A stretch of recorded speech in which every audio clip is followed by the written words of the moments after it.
She stayed. Not because she wanted to, but because leaving would have meant admitting how long she'd already been invisible. That kind of truth doesn't arrive gently. Welcome. I'm glad you're here. May you find the strength to recognize your own worth before someone else decides it for you. If this story resonates, hit like, subscribe, and let me know in the comments what moment landed hardest. Now let me tell you about a woman who gave everything to a man who never once thought to ask what it cost her. She's bent over the kitchen island when he walks past. Not cleaning, arranging. White orchids in the tall crystal vase he bought 3 years ago for a party she planned, cooked for, cleaned up after. Her fingers adjust each stem by fractions, left, right, back again. The motion is small, practiced. The kind of thing that looks effortless because it's been done 1,000 times. He doesn't stop. His briefcase clicks against the marble as he sets it down near the hallway. His jacket comes off. His shoes. The rhythm is identical to yesterday, to the day before, to every evening for the past 6 years. She straightens one stem. Her back aches. Not sharply. Just the low, constant pull that comes from bending the same way too many times. She presses her palm flat against the counter and shifts her weight. The orchids are perfect now. They were perfect 2 adjustments ago. He's in the bedroom. She hears the closet door slide open. The hangers shift. His tie hits the valet stand with a soft thump. She turns the vase a 1/4 inch to the left. Her reflection appears in the dark window above the sink. She's 31. She looks 31. But some mornings when she wakes up before him and the apartment is still silent, she feels decades older.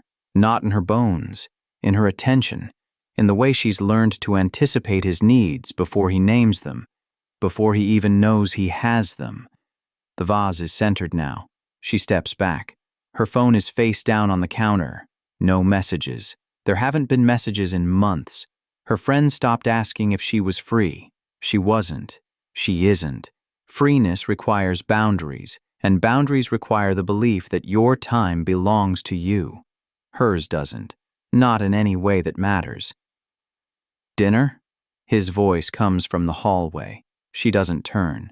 40 minutes. I'll be in the study. The study. Not his study. Just the study.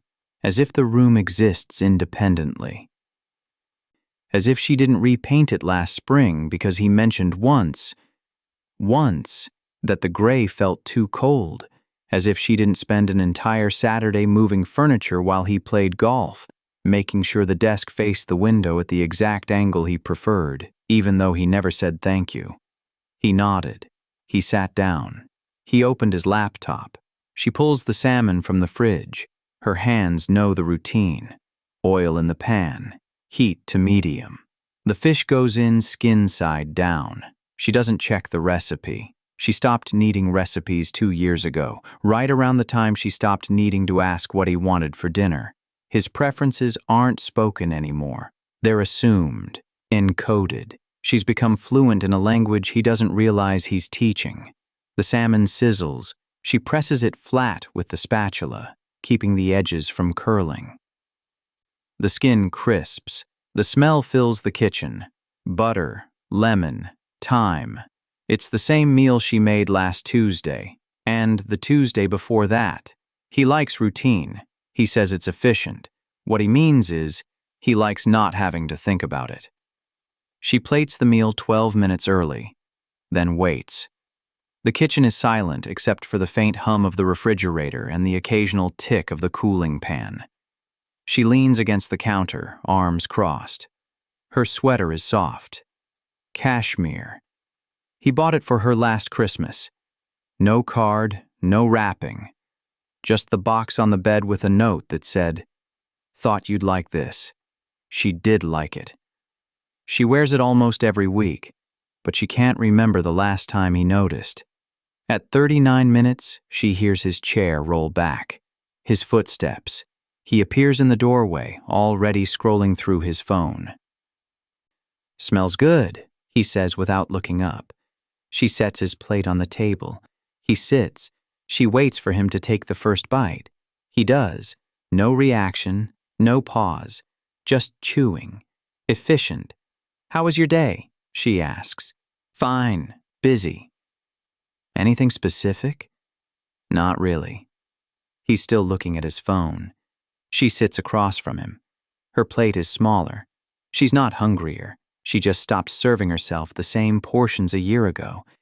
It felt wasteful. He never noticed. "I'm thinking of repainting the guest bathroom," she says. "Okay. Maybe a softer blue, or cream, whatever you think." His fork moves. His eyes don't. She cuts into her salmon. The flesh is perfect, moist, flaky. She tastes nothing. "I ran into Caroline today," she says. "She asked if we wanted to come to their dinner party next month."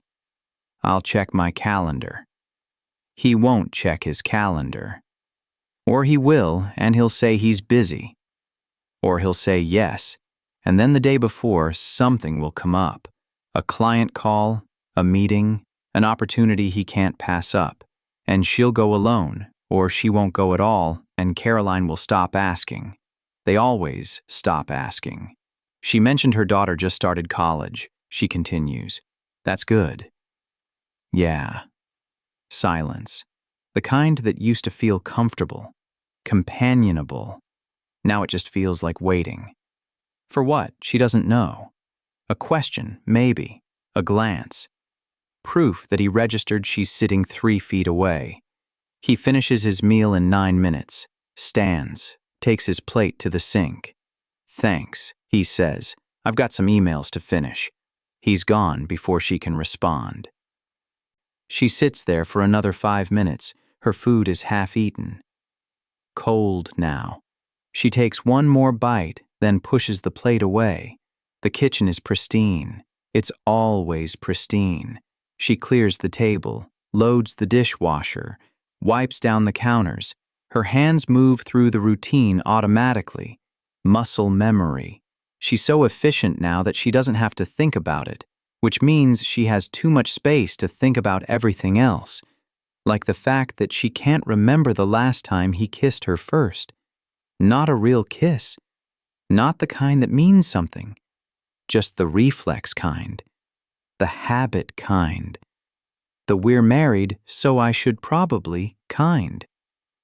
She dries her hands. The apartment is quiet again. She moves through the living room, past the couch they picked out together, except she picked it out, and he said, "Fine," when she asked his opinion. Past the bookshelf she organized by color because a designer on Instagram said it looked better that way, even though he doesn't read anymore. Past the framed photo on the mantel, the two of them on vacation in Greece, 4 years ago. She's smiling in the photo. So is he. She doesn't remember what they were laughing about. She stops in front of it. Her reflection overlaps with the image. Same face, different eyes. She turns away. In the bedroom, she changes into the silk pajamas he bought her 2 birthdays ago. They still fit.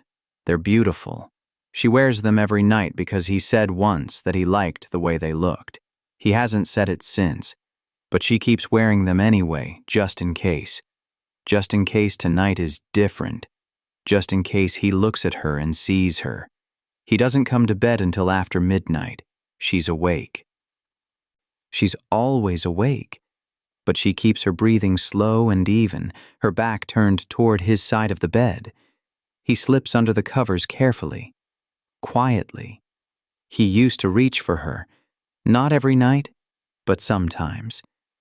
A hand on her hip, a kiss on her shoulder, something to say, "I'm here." Tonight, he doesn't. The mattress shifts as he settles.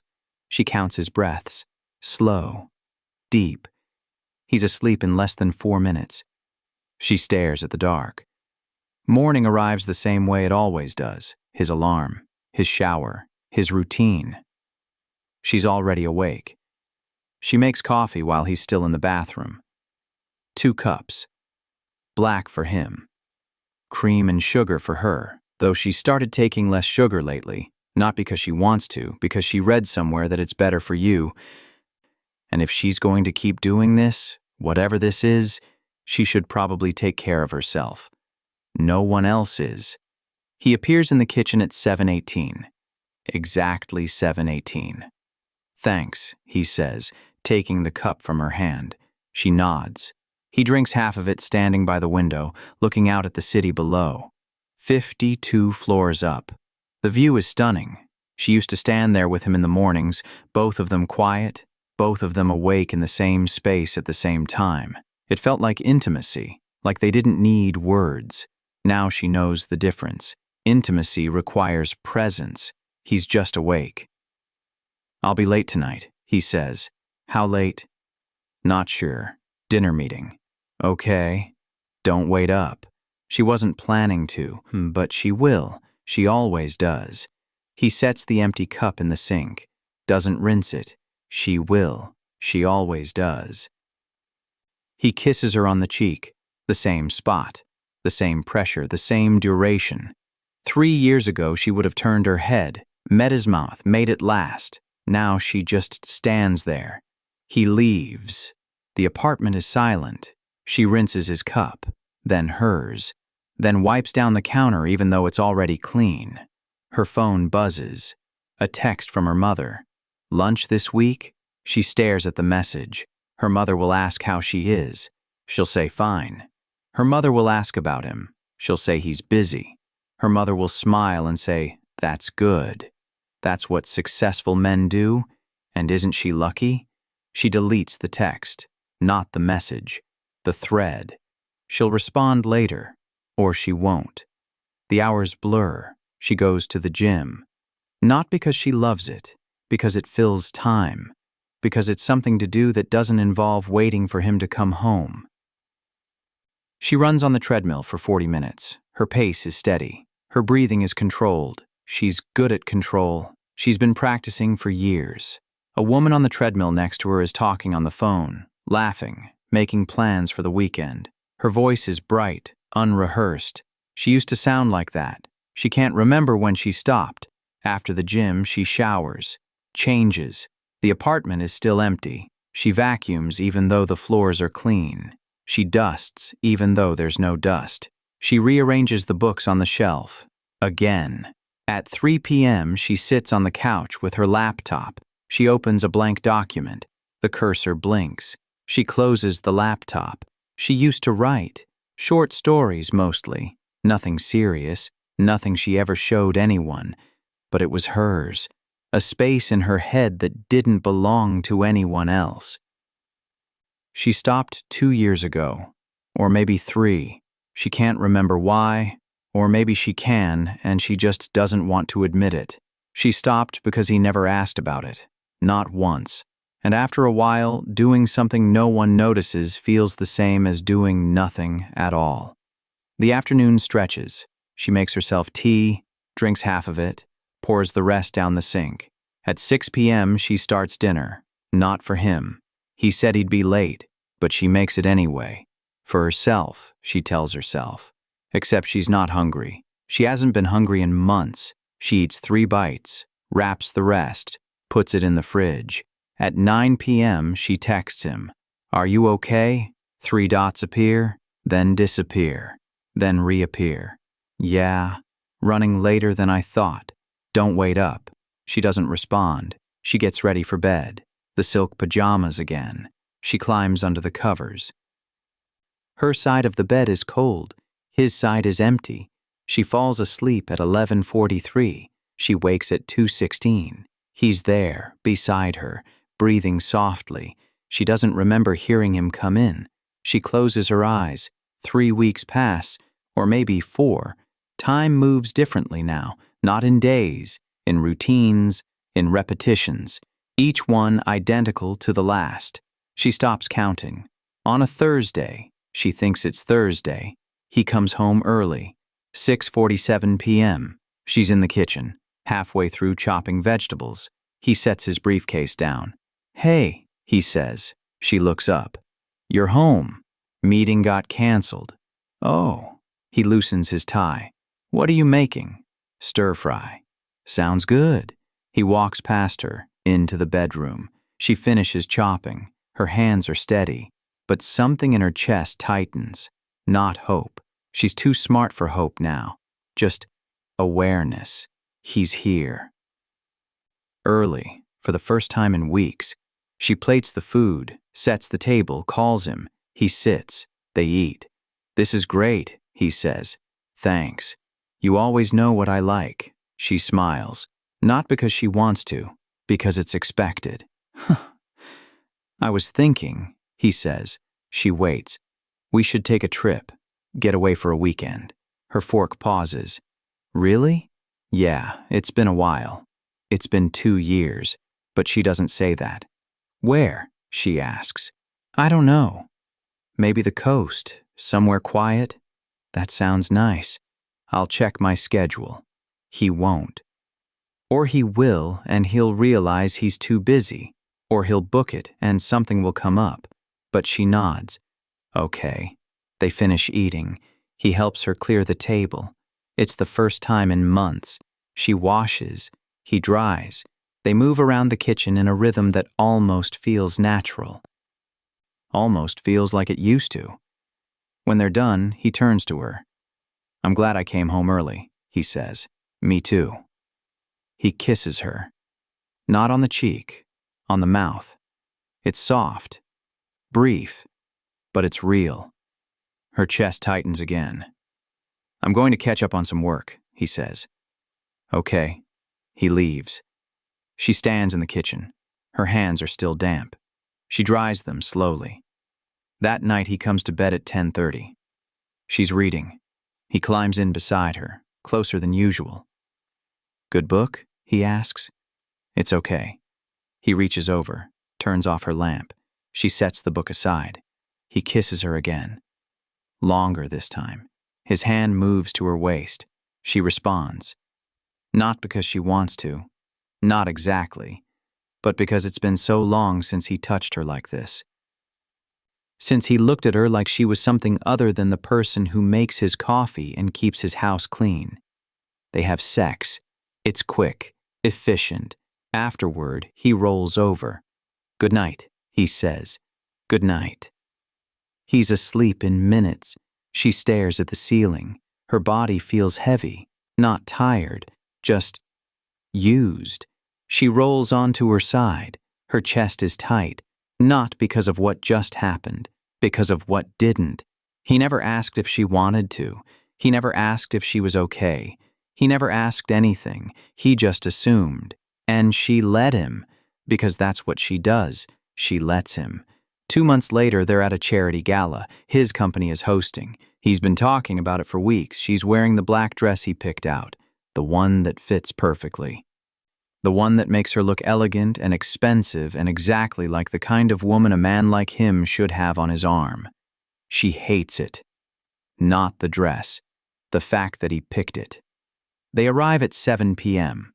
The ballroom is full. Chandeliers, champagne, a string quartet playing something soft and forgettable. He takes her hand as they walk in. It's the first time he's held her hand in public in over a year. She wants to pull away. She doesn't. "Remember," he says quietly, "we're trying to impress the Caldwell group. So smile." She smiles. They move through the crowd. He introduces her to clients, partners, investors. She shakes hands. She laughs at the right moments. She says all the right things. "It's lovely to meet you." Yes, he works so hard. We're so proud of what the company's accomplished. No one asks her what she does. No one asks her anything. She's decorative, functional, a prop. At 8:30, he leaves her by the bar. "I need to talk to Gerald. I'll be back." He's not back. She stands there, champagne in hand, watching him across the room. He's laughing, confident, charismatic. He's good at this. He's always been good at this. A woman in red approaches him, tall, blonde. She touches his arm while she talks. He doesn't pull away. She watches, not jealously, not anymore, just observation. At 9:15, a man approaches her. "You look bored," he says. She turns. He's older, 50 maybe, kind eyes. "Just thinking," she says. Dangerous at these things. She smiles. "You're not wrong. I'm Richard. Nice to meet you. And you are? She almost doesn't answer. Not because she doesn't want to, because she can't remember the last time someone asked. I'm his wife, she says, nodding toward the other side of the room. Richard follows her gaze. Ah, the man of the hour. That's him. And you? What do you do? The question catches her off guard. I used to write. Used to? It's been a while. That's a shame, Richard says. The world needs more storytellers. She doesn't respond. Well, Richard continues, if you ever pick it up again, I'd love to read something. He hands her a card. She takes it. He walks away. She looks at the card. Richard Hale, literary agent. She slips it into her purse. At 11 p.m. they leave. He's energized, talking about the connections he made, the deals that might come through. She's silent. You okay? He asks as they get into the car. Fine. You seemed distant tonight. I was just tired. You should have said something. She doesn't respond. At home, he goes straight to the study. She goes to the bedroom, changes into her pajamas, sits on the edge of the bed. The card is still in her purse. She takes it out, reads it again. Richard Hale, literary agent. She sets it on the nightstand, then turns off the light. She starts writing again the next morning. Not much, just a paragraph, then another. It's rough, unpolished, but it's hers. She doesn't tell him. He wouldn't ask anyway. Over the next 3 weeks, the paragraphs become pages. She writes in the mornings after he leaves, in the afternoons while he's at work, late at night when he's asleep beside her. The words come faster now. She's writing a story about a woman who disappears, not physically, just slowly, until one day she realizes no one noticed she was gone. At the end of the month, she emails Richard. He responds in 2 hours. I'd love to read it. Send me what you have. She sends him 30 pages. He responds the next day. This is good, really good. Let's talk. They meet at a coffee shop. He's exactly as she remembered. Kind, genuine. You have something here, he says. It's raw, but it's real. Thank you. How long have you been working on this? A few weeks. And before that? I hadn't written in years. Why? She doesn't answer right away. I guess I forgot I could, she finally says. Richard nods. That happens. Life gets in the way. People get in the way. She looks down at her coffee. Finish the story, Richard says. Then we'll talk about what comes next. She finishes it in 6 weeks. 80,000 words. She doesn't tell him she's finished. She doesn't tell him she started. Richard reads it in 3 days. This is publishable. I want to represent you. She stares at the email. Her hands are shaking, not from excitement, from fear, because if this is real, if her words matter, then what does that say about the last 6 years? She closes the laptop. The book sells in 4 months, not for much, but enough. Enough to matter. Richard calls her with the news. She's in the kitchen, making dinner. Are you sitting down? He asks. Should I be? Yes. She sits. We have an offer. Her breath catches. It's a good offer. Richard continues. Not life-changing money, but it's a start. And they love the book. She can't speak. Are you okay? Richard asks. Yeah, I didn't think that anyone would want it. Yeah. Well, they do, and I think this is just the beginning. She hangs up, sits there, stares at the stove. The salmon is burning. She doesn't move. When he comes home that night, she tells him. I wrote a book, she says. He's loosening his tie. What? I wrote a book, and it sold. He stops. You're serious? Yes. When did you write a book? Over the past few months. Why didn't you tell me? Because you didn't ask. I wasn't sure it would go anywhere, she says instead. He nods slowly. Wow, that's great. Yeah. How much did it sell for? She tells him. That's good, he says. Not enough to quit your day job, but it's something. She doesn't have a day job. She doesn't say that. Congrats, he says. Then he walks past her, into the bedroom. She stands in the kitchen.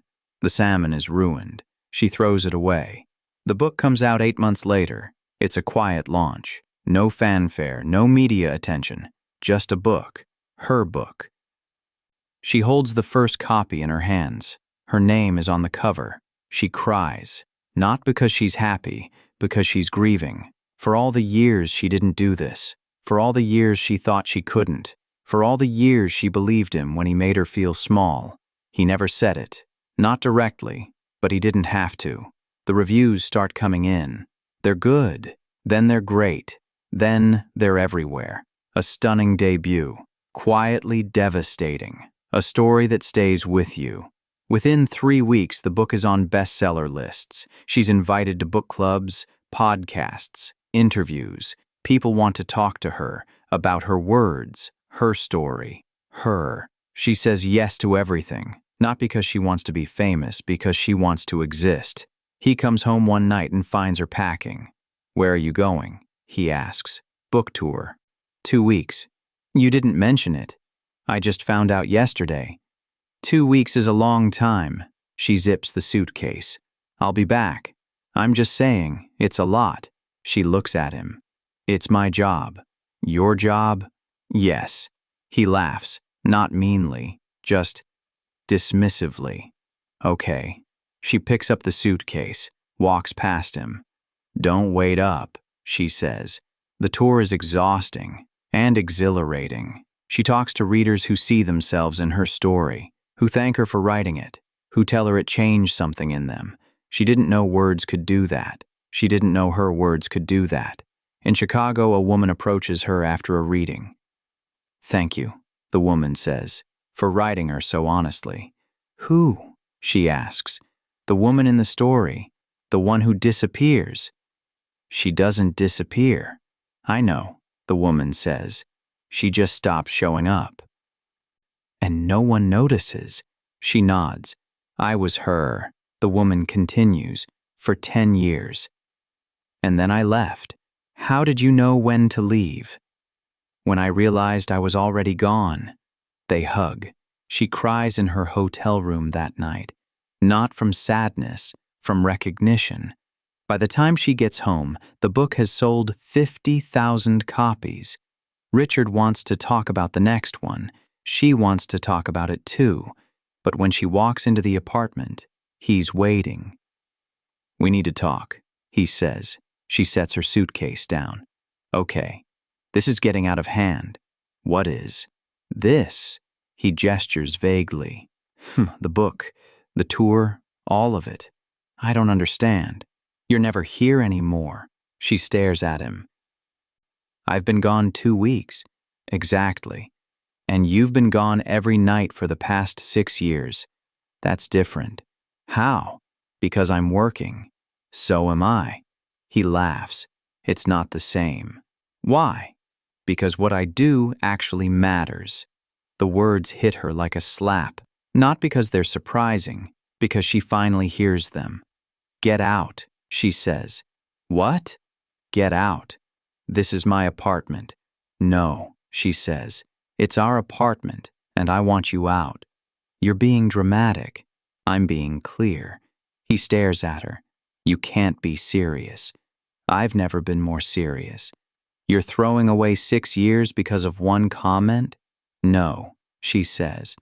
I'm throwing away 6 years because I finally realized they were already gone. He doesn't move. You have 1 week, she says. Then I'm changing the locks. You can't do that. Watch me. She walks into the bedroom, closes the door, locks it. He leaves the next morning. She doesn't ask where he's going. She doesn't care. The divorce takes 4 months. It's not amicable, but it's final. She keeps the apartment, not because she wants it, because she paid for it, not with money, with time, with effort, with every single moment she spent making his life easier while hers disappeared.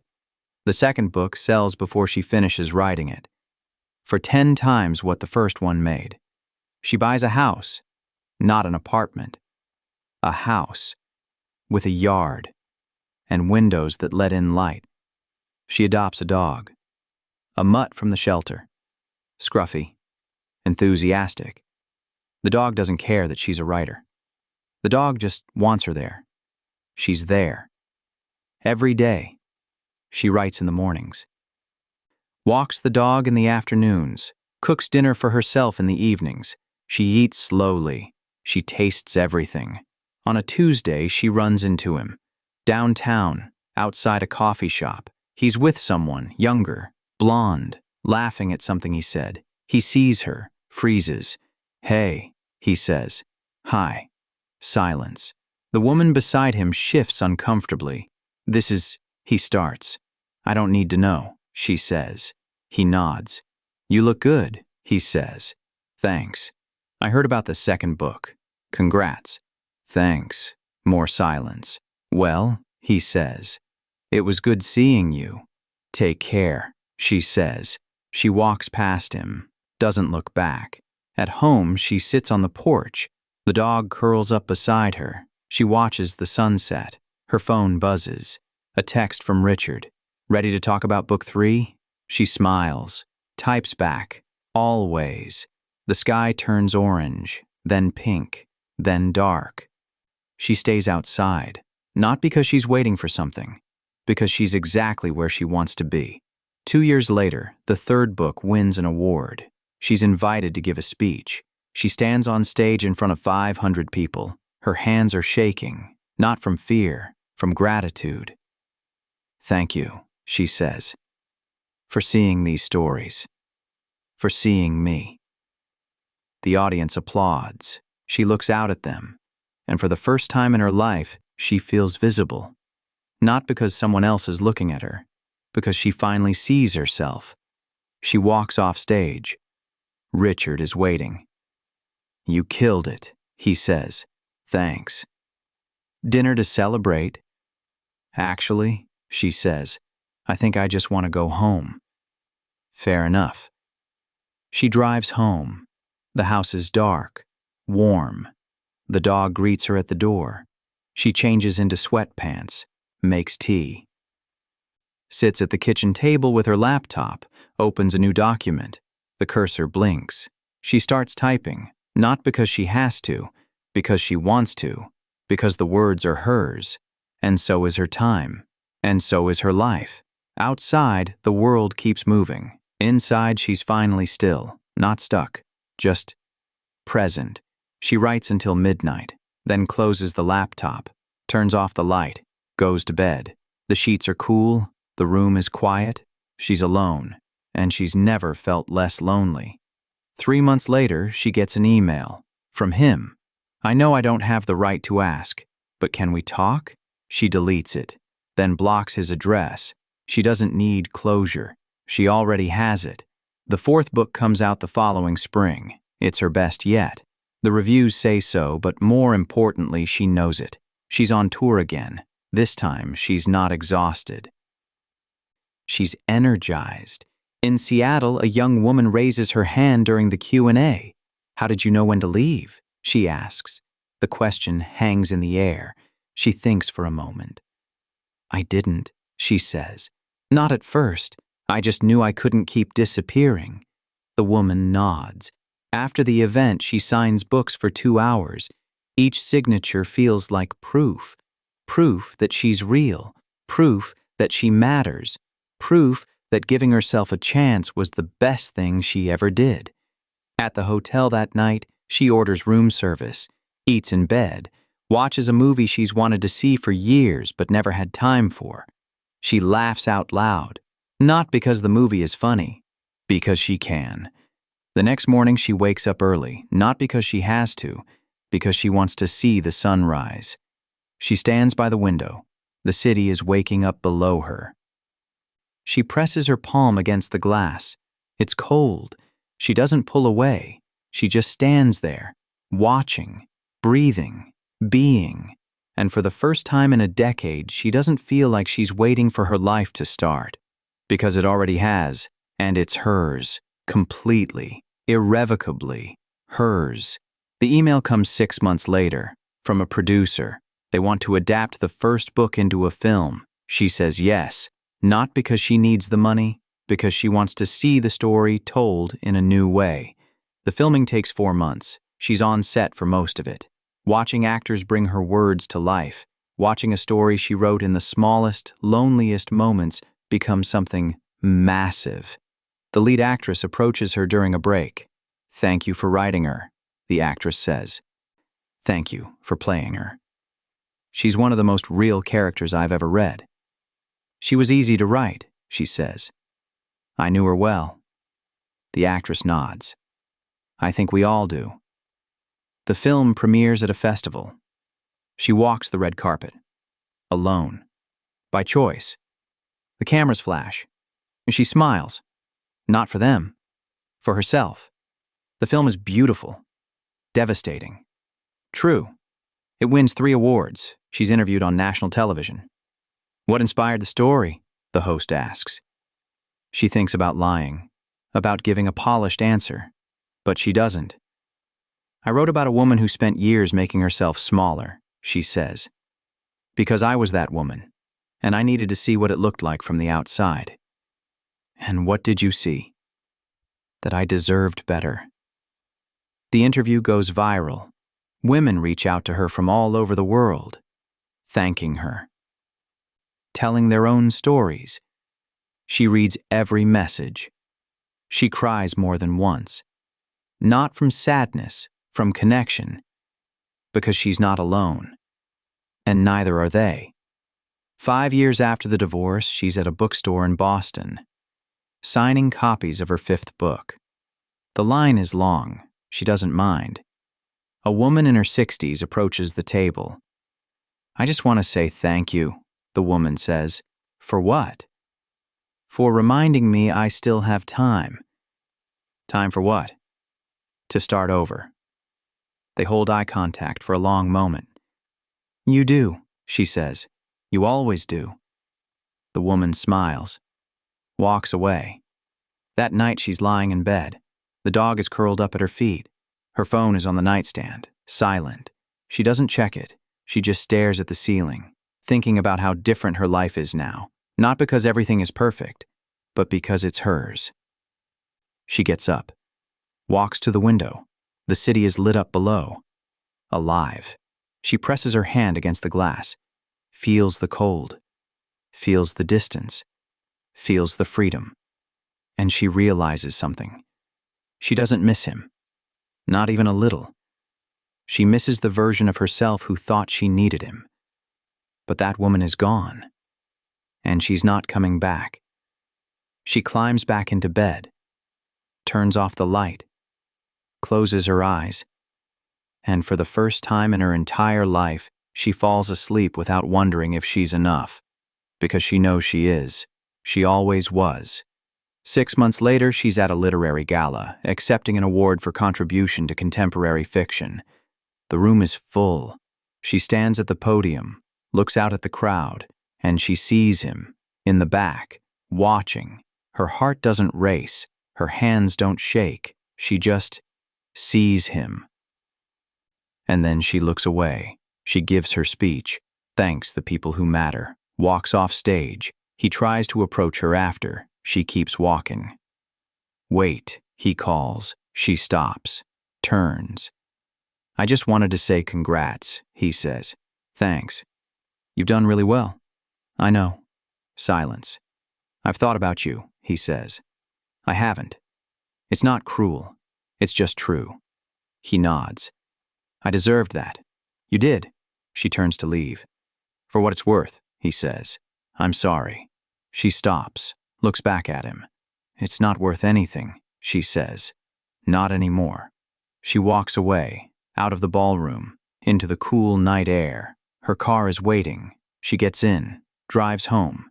The house is dark. The dog is waiting. She sits on the floor, lets the dog lick her face, and she laughs. Not because anything is funny, because she's free. Completely. Finally. Free. The years pass. Books, tours, awards. She writes 7 more, each one better than the last. She buys a cabin in the mountains, goes there when she needs silence. She makes friends, real ones. The kind who ask how she is and actually wait for the answer. She dates, casually. Nothing serious. She's not looking for serious, she's looking for joy. And she finds it. In small moments, in morning coffee, in long walks, in words that finally feel like hers. One evening, she's sitting on the porch of the cabin, watching the sun set over the mountains. Her phone rings. It's Richard. "Hey," she answers. "Hey, got a minute?" "Always." "So I just got a call. They want to do a retrospective. All your books. A special edition box set." She's quiet. That's incredible." "Yeah, it is. You've earned it." "Thanks, Richard." "No, thank you. For trusting me. For trusting yourself." They talk for another 20 minutes. When she hangs up, the sun is set completely. The sky is dark. She sits there, not thinking about the box set, or the books, or the awards. She's thinking about the girl she used to be, the one who thought her worth was tied to someone else's attention, the one who believed that love meant disappearing, and she wishes she could go back, not to change anything, just to tell her, "You're going to make it, you're going to leave, you're going to write, you're going to matter," to yourself. But she can't go back, so she just sits there, in the dark, in the silence, in the life she built, and she's grateful, not for what she lost, but for what she found, herself. 10 years after the divorce, she's invited to give a keynote speech at a women's conference. 5,000 attendees. She's nervous, not because of the crowd, because of what she's going to say. She takes the stage. The applause is deafening. She waits for it to die down. Then she speaks. "I spent 6 years of my life making myself smaller," she says. "I cooked, I cleaned, I rearranged flowers. I smiled when I was supposed to. I stayed quiet when I wanted to scream. I gave everything I had, and I got nothing back. The room is silent. And for a long time, I thought that was love. I thought that's what it meant to be a good partner, to sacrifice, to disappear, to make sure his life was perfect, even if mine was falling apart." She pauses. "But it wasn't love. It was erasure. And I let it happen, because I didn't know I deserved better." She looks out at the audience. "But I do. We all do. We deserve to take up space, to be seen, to be heard, to matter. Not because someone else says so, but because we are." The applause starts. She waits.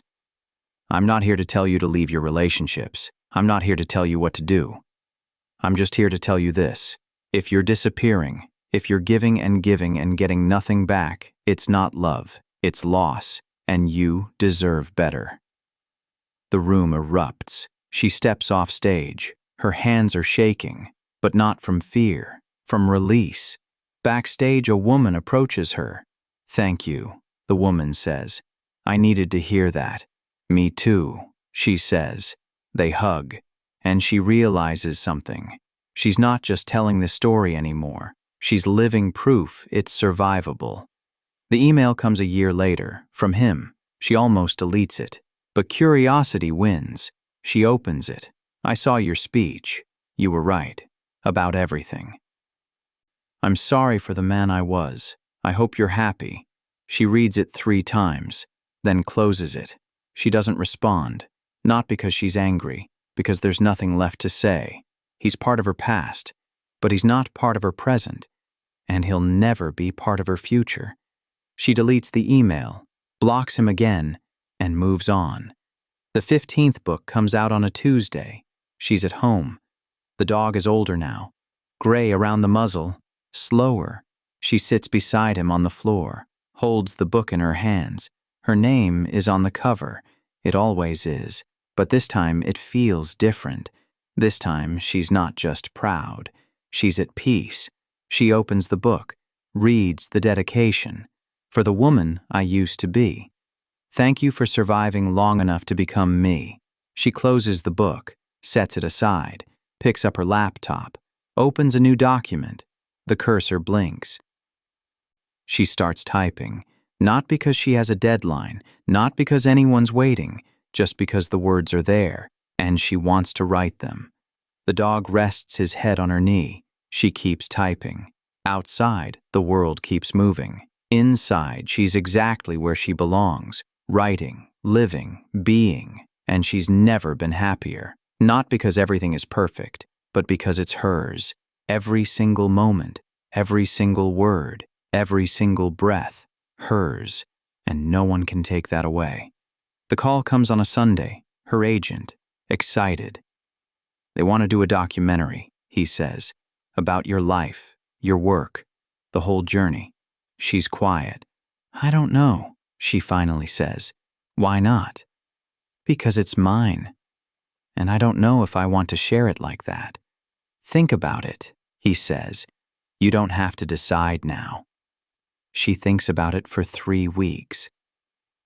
And then she says no. Not because she's ashamed, because her story isn't a spectacle. It's a survival. And some things are too sacred to perform. Years pass. She's 50 now. Still writing. Still living in the house with the dog. Well, a new dog now. The first one passed 2 years ago. She cried for a month. But she got another one. Because the house feels wrong without the sound of paws on the floor. She's working on her 21st book. It's about a woman who starts over at 60. She's doing research, talking to women who've walked away from everything, who've rebuilt, who've survived. Their stories fill her, remind her she's not alone. She never was. One afternoon, she's at the farmer's market, picking out tomatoes. A young woman approaches her. "Excuse me," the woman says. "Are you—" "Yeah," she says. "I just wanted to say thank you. Your books, they saved my life." She looks at the woman. Really looks. "How old are you?" she asks. 23. "Are you okay?" The woman's eyes well up. "I will be. Yes, you will." They hug. The woman walks away. She stands there, holding the tomatoes, thinking about the girl she was at 23, the girl who didn't know she had a choice, and she's glad. Glad that young woman does. Glad that her words helped.